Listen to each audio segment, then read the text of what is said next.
Hello, I'm Melissa Flores, Program Coordinator for Healthy Steps here at 0 to 3, and I'd like to welcome those of you joining us as we celebrate Hispanic and Latin American Heritage Month. Today, we're highlighting one of 0 to 3's fellows, Dr. Raquel Munarriz Diaz, who is currently the Learning Networks Manager for the University of Florida, Lastinger Center, but who also began her career as a teacher's assistant at a childcare center. Dr. Diaz, welcome and thank you so much for taking the time to share a little bit about yourself today. I'm so interested in hearing more about your story. For those of you joining us, we've linked Dr. Diaz's bio in addition to this video on our Hispanic Heritage Month webpage. Dr. Diaz, it was so interesting to read your bio. You could really see the work that you started off doing really guided you through your career. As I read it, I just kept thinking, wow, your passion for early childhood education was so evident, even in just a few paragraphs. I loved reading it, and it's a pleasure to interview you today. I'd love it if you could tell me a little bit about the work that you do to support the early childhood field. I'm really interested in learning the influence your heritage has had in the work that you do. So it's funny because looking back and reflecting on this, I've been in the field for 32 years because I did start as a teacher assistant in a childcare center. And a fun fact, since you read the bio, my granddaughter actually attends that childcare center right now. So it's full circle going back especially when I get to pick her up, which I will be picking her up today. Visiting it. Yeah.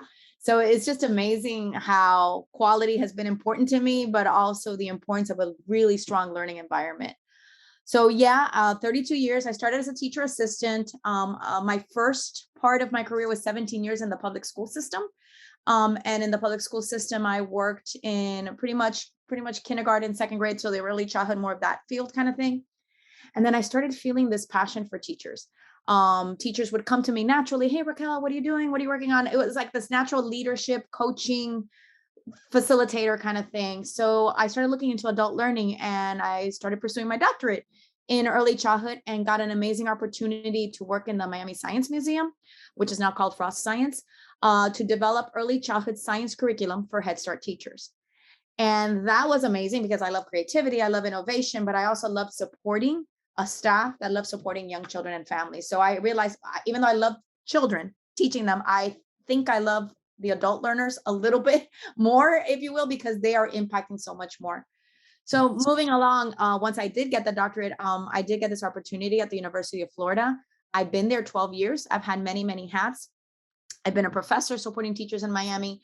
I've been supporting, facilitating workshops and workforce development for teachers in Florida and coaching. And most recently, we do the work beyond Florida. So we've gone to Georgia, Massachusetts, California. All of it is surrounded around community. To me, I believe in the power of collaborative wisdom. And I think that comes from my Latin roots. The sitting around the table, having arroz con frijoles, your noche buena, it's all about the community. It's not your individual self.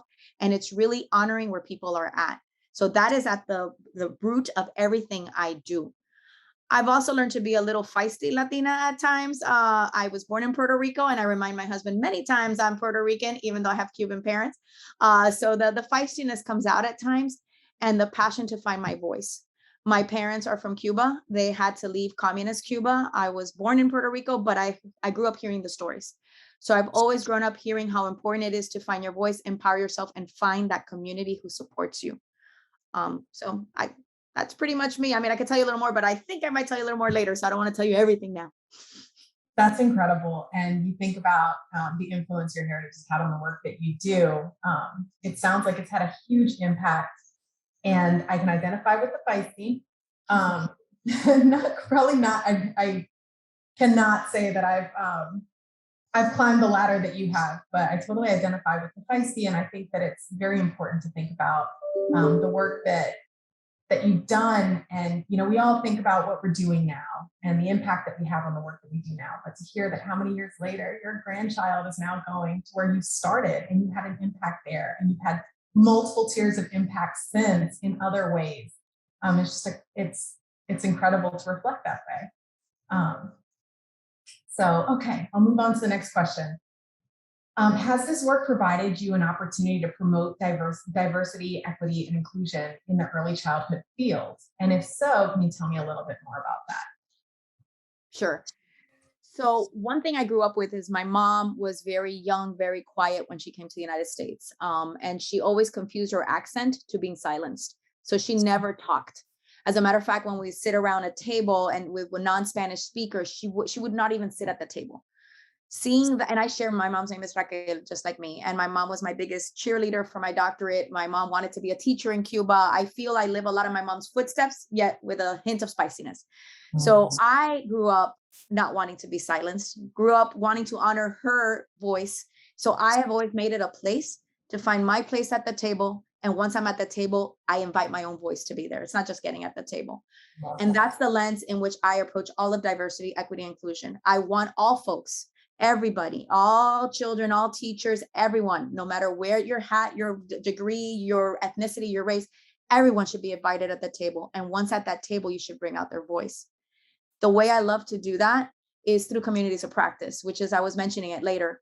I became a 0 to 3 fellows because my passion was the workforce, more specifically the Spanish speaking workforce, thinking of my mom.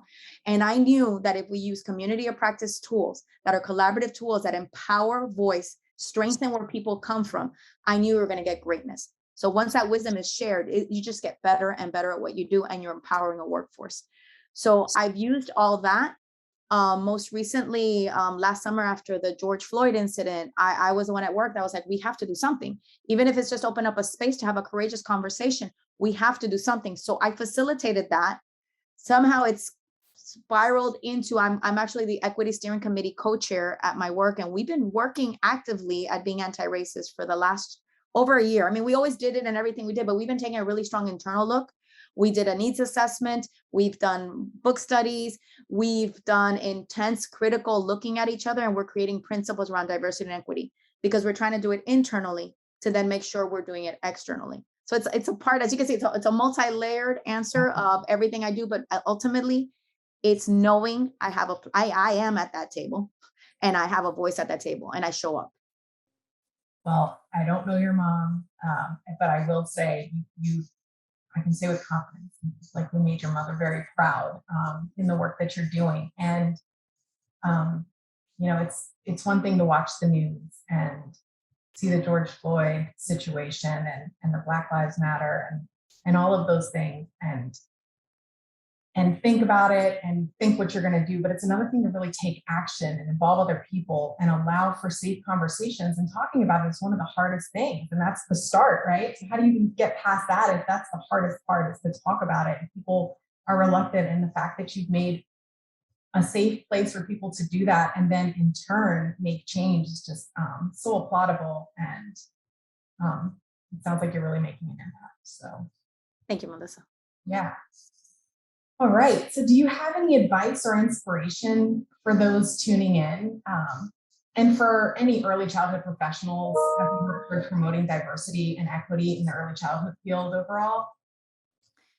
Yeah, I started thinking about it because some of my biggest mentors have been doing this work for many, many years. I mean, one of my biggest mentors, I'm name dropping in my own head, but David Lawrence has been this mentor for me. And I always asked him, and he's way into his career. And I asked him, what keeps you doing this? And he said, hope. And I realized that as we're being anti-racist, as we're trying to dismantle injustices and racial inequities, we cannot lose hope. Hope is a key ingredient.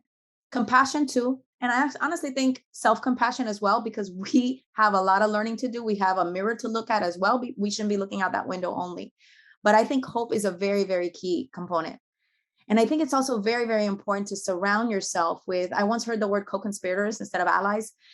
Surround yourself with people who are going to open up that space that you were talking about, listen to you, help you grow. We don't have all the answers, but at least we're coming from a place of passion and a place of hope and hoping to make a difference. And then, if I was thinking about it, there's that saying, si se puede, yes, I can. So I would say the best thing is to just, yes, you can, si se puede, and just, you can. That's basically it. Well, thank you. I feel like the world needs more of you. And then the advice that you've given would be so much more, I feel like it'd be easier if we all had a you. But, well, thank you so much for taking the time to talk to us and share your story. So many takeaways, and si se puede for sure. We really appreciate it. And hopefully I get to cross paths with you again. This was just wonderful and a pleasure. Well, I'm here in Miami waiting, so con un cafecito. So you tell me when you want to come. That sounds wonderful, Dr. Diaz. Thanks again. Thank you, Melissa. Bye.